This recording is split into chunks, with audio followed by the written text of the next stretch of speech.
நாம் இன்று ரீசனிங் பார்க்க இருக்கோம். ரீசனிங், ஜெனரல் இன்டெலிஜென்சி ரீசனிங் எல்லா காம்படிட்டிவ் எக்ஸாம்ஸ்லயும் வரும். அந்த ஜெனரல் இன்டெலிஜென்சியும் ரீசனிங்கும் நாம பார்த்துருவோம். அந்த ரீசனிங்ல நிறைய மெத்தட் இருக்கு. ஒவ்வொரு மெத்தடையும் நம்ம பார்ப்போம். இது ப்ராப்ளம் ஃபிகர்ஸ். ப்ராப்ளம் ஃபிகர்ஸ் அப்படிங்கிற ஒரு சாப்டர், ரைட்?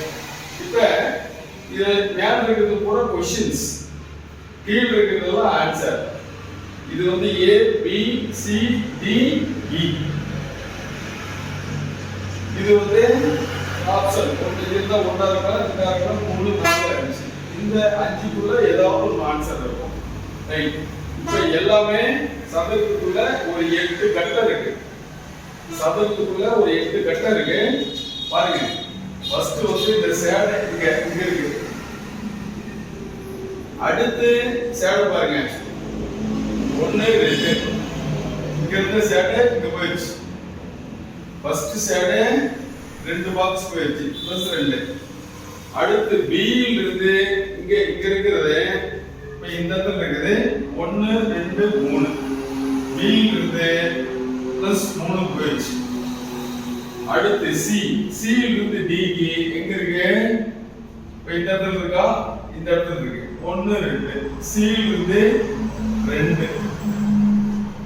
அடுத்து D ல இருந்து E க்கு இந்த இடத்துல இருக்கு 1 2. சாரி, இந்த இடத்துல இருக்கு. இப்ப இங்க போயிடுச்சு. எங்க இருக்கு? இந்த இடத்துல இருக்கு. இப்ப இங்க போயிடுச்சு. அடுத்து எங்க போவோம்? ஃபர்ஸ்ட் பிளஸ் 2, அடுத்து 3 2 3 2 3 அப்படியே மாறி மாறி வந்துட்டு இருக்கு. அடுத்து 2 மாதிரி ஆல்டர்னேட்டிவ்ஸா மாறிட்டே போகுது.